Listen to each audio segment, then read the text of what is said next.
Hello everyone. তো আমি অনেক দিন ধরেই একটা ভিডিও শ্যুট করব ভাবছি। তো মানে ইচ্ছা করলো যে এখন না আমার বেশি সাজতে গুজতে রেডি হতে ভালো লাগে না। তো যেটা পরে আছি সেটা পরেই তোমাদের সাথে শেয়ার করছি। নাহলে প্রথমে ভাবছিলাম যে একটু একটু সাজুগুজু করে তারপরে তোমাদের সাথে ভিডিও শেয়ার করব, বাট ইচ্ছা করছে না। তো যেই ফেসটাই ছিলাম সেটাতেই হালকা করে একটু চুলটাকে আঁচড়ে নিয়েছি, ব্যাস। তো যে বিষয়ে কথা বলবো, তো তোমাদের সাথে একটা আমার প্রেগনেন্সি জার্নিতে আমি 9 মাসে পড়িনি, 8 মাসে পড়েছি। মানে ইংরাজির 8 মাসে, বাংলার 9 মাসে। তো বাংলার 9 মাসে পড়ে গেছি। বাংলার 9 মাসের আর কিছুদিন বাকি রয়েছে, কারণ এখনও তো বাংলার ডেট কিছু পড়িনি।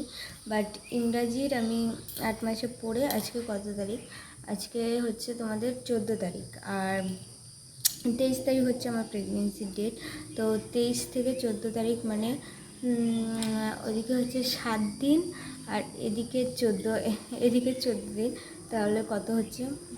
4, 6, মানে 20, 21 দিন হয়েই গেল প্রায়। তো 21 দিন মতন।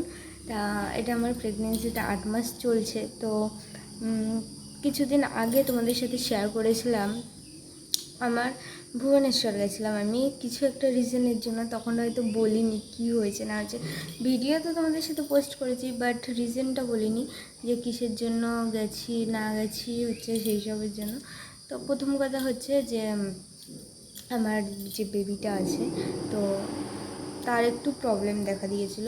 তো আমি চাইছিলাম যে এই জিনিসগুলো না একটু আস্তে করে ক্লিয়ারভাবে তোমাদের সঙ্গে শেয়ার করতে, কারণ সব কিছু জেনে শুনে তারপরে তোমাদের সঙ্গে শেয়ার করতে, কারণ খুব তাড়াহুড়ো করে জিনিসগুলো শেয়ার করতে চাইনি। আর আমার প্রেগনেন্সি জার্নি তো আমি তোমাদের সঙ্গে 3 মাস থেকেই শেয়ার করে দিয়েছি, বাট এখন আস্তে আস্তে দেখছি না 5 মাসে করলে বেটার হতো, কারণ 5 মাসের পর থেকে তো সব কিছু ডেভেলপটা হয়, বিভিন্ন নড়েচড়ে সব কিছু বোঝা যায়। কিন্তু আমি 3 মাস থেকেই তোমাদের সাথে সব কিছু শেয়ার করেছিলাম। তারপরে হচ্ছে মেন কথা, আর আমার কিন্তু এখন ভীষণ গরম লাগছে গাইস, পাখাটাও বন্ধ করে রেখেছি, কারণ ভিডিও বানাচ্ছি, বেশি ভয়েস ওভার যদি ঠিকঠাক না আসে। আর ঘরে কাজ হচ্ছে, রঙের কাজ হচ্ছে, সেগুলো তো তোমাদের সাথে শেয়ার করেছি, কিন্তু ওই জন্যই আর কি।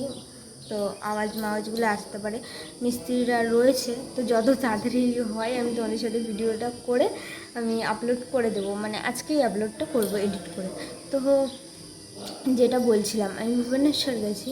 তো সেখানে যাওয়ার প্রথম কারণ হচ্ছে, আমি যেখানে ডক্টর দেখাই তোমাদের সাথে দুবার শেয়ার করেছি আমি ভিডিওতে, মানে শর্ট ভিডিওতে শেয়ার করেছি যে আমি মেদিনীপুর কেরানিতলার, মানে মেদিনীপুর কেরানিতলা বলতে প্রপার লোকেশানটা রবীন্দ্রনগর না, আমি কেরানিতলার আগে, মানে রাঙামাটিরও মাঝে আর কেরানিতলারও আগে, মানে দুটো মানে রাঙামাটির ব্রিজটাও কভার করে কেরানিতলার দিকে যেতে মাঝে যে রাধাকান্ত সুইটস পড়ে তার পাশের গলিতে। তো সেখানেই আমি অঞ্জু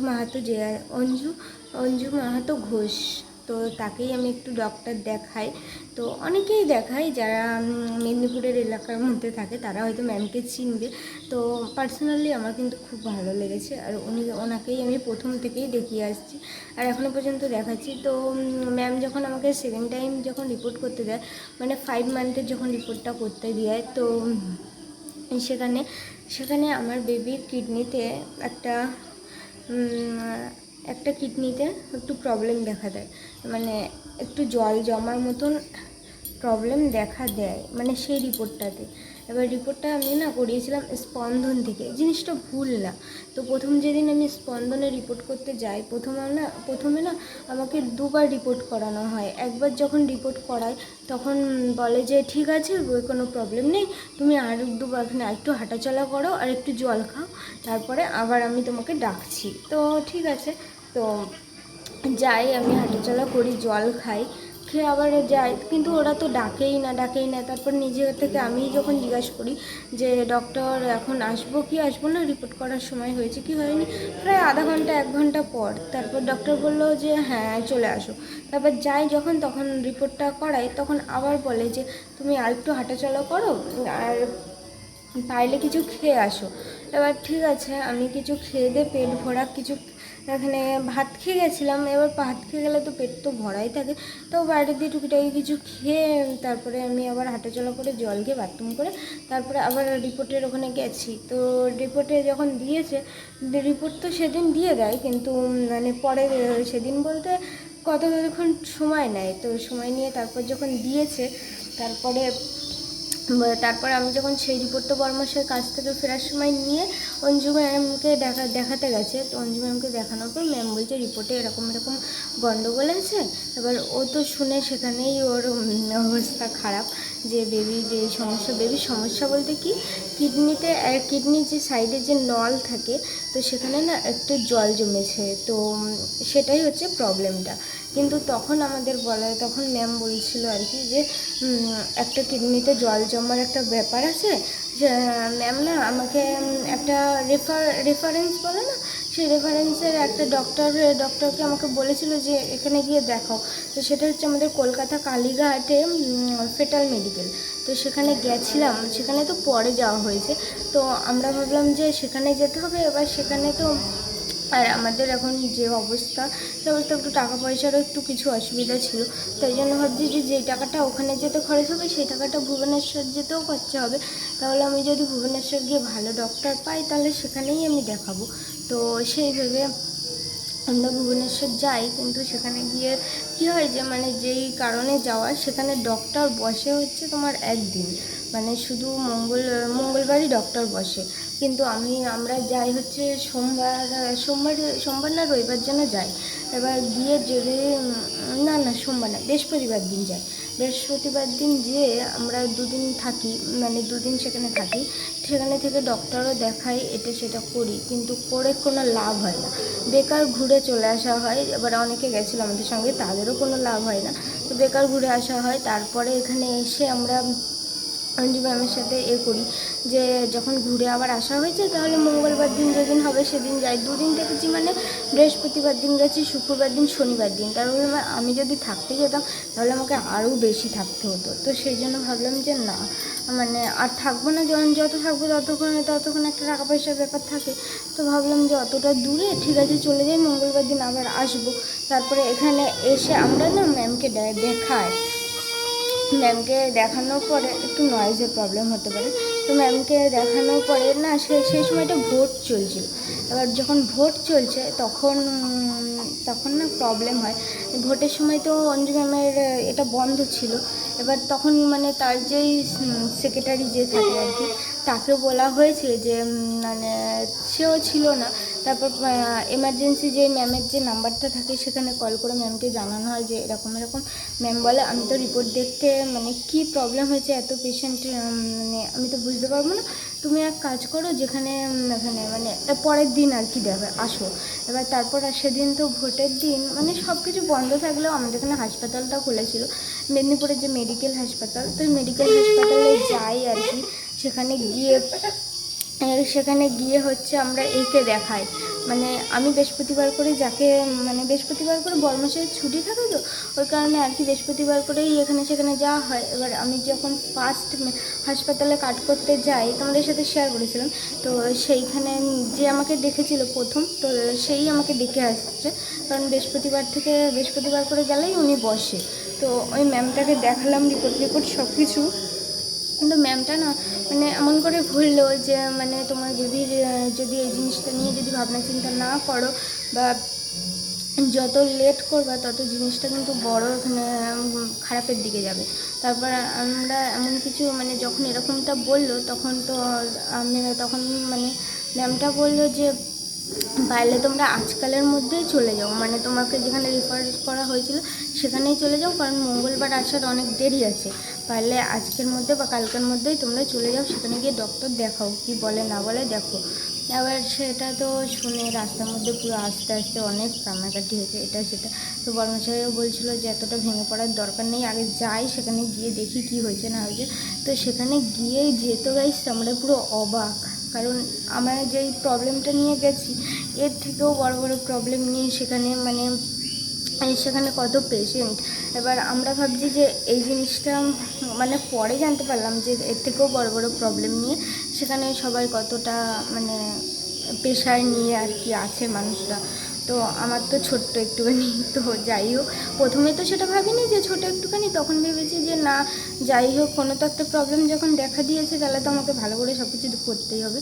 তো সেখানে যাই, তো গিয়ে সেখানে আমাকে দেখা হয়, মানে কাটমাট করা হয়। আর ওখানে যারা ডক্টররা ছিল ভীষণ ভীষণ ভালো ছিল গাইস, কারণ তাদের সহায়তা, মানে যে আমাকে দেখেছে মানে একটা অভিজ্ঞ ডক্টর। তো নামটা আমার ঠিক মনে নেই, দাঁড়াও নামটা তোমাদের সাথে শেয়ার করবো, নামটা পরে শেয়ার করে দেবো কারণ এখন ডকুমেন্টস বের করতে হবে। তো যাই হোক, তো তিনি আমাকে দেখেন, তিনি দেখে আমাকে ভালোভাবেই বলে যে দেখো যে প্রবলেমটা দেখা দিয়েছে সেটাতে তুমি প্রেগনেন্সিটা কন্টিনিউ করতে পারো, এখানে কোনো প্রবলেম নেই। আর তখন কিন্তু গাইস আমি 6 মাসে পড়ে গেছি, মানে এটা আমার 5 মাসে ধরা পড়েছে, তারপরে আমি 6 মাস পড়ে গেছি, মানে পুরো 1 মান্থ আমি মানে লেট হয়ে গেছি। তারপরে তো ডক্টর বলছে না না এটা নিয়ে কোনো প্রবলেম নেই।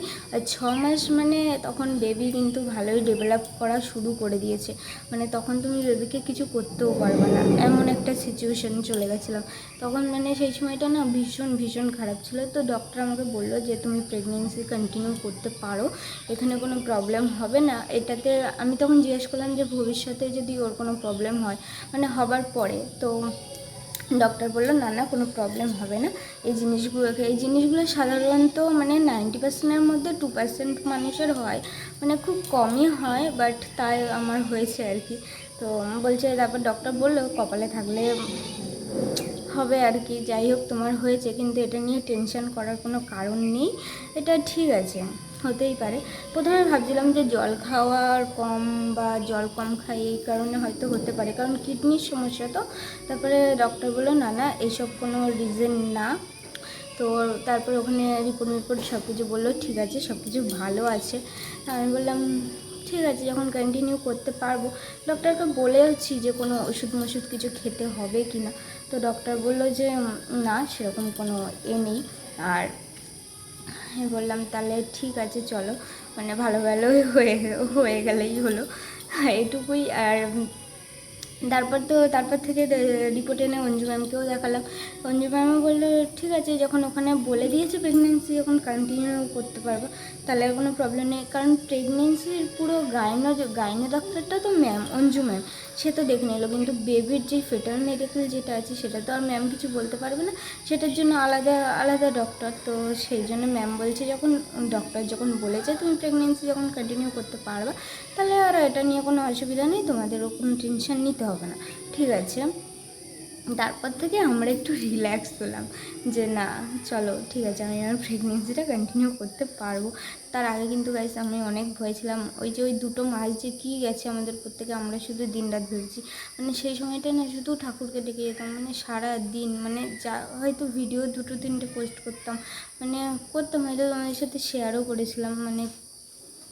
মানে সেই সময়টা মনটা না অনেকটা খারাপ হয়ে ভেঙে পড়েছিলাম, বরমাসের অনেকটা ভেঙে পড়েছিল। আর ওখানে মানে অনেকগুলো আর কি, টাকাটা বাদ দাও, যে টাকা গেছে ঠিক আছে, কিন্তু জিনিসটা আমরা মানে একটু গাফিলতিটা ছিল আর কি।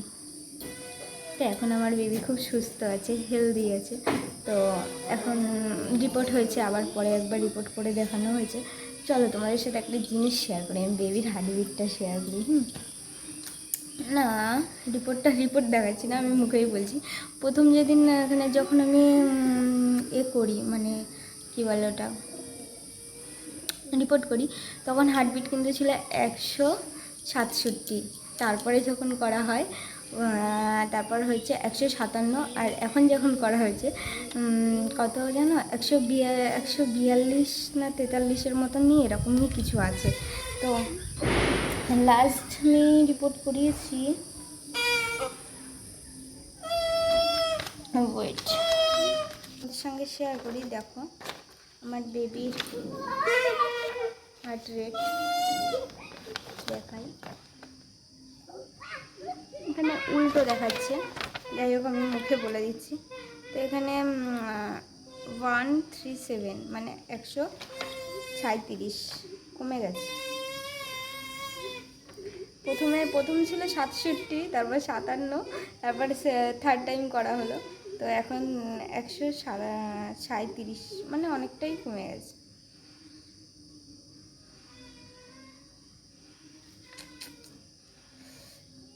তো এই ছিল আজকের ভিডিও। তো তোমরা কমেন্ট করে জানিও সব কিছু ঠিকঠাক বলতে পেরেছি কিনা। ভাবছিলাম এই টপিক নিয়ে অনেক দিন আগেই একটা ভিডিও বানাবো, কিন্তু বানাই আর হয়নি। আর এখন ভীষণ গরম লাগছে, বলছিলাম যত তাড়াতাড়ি শেষ করবো ভিডিওটা আপলোড হয়ে যাবে। তো চলো বাই।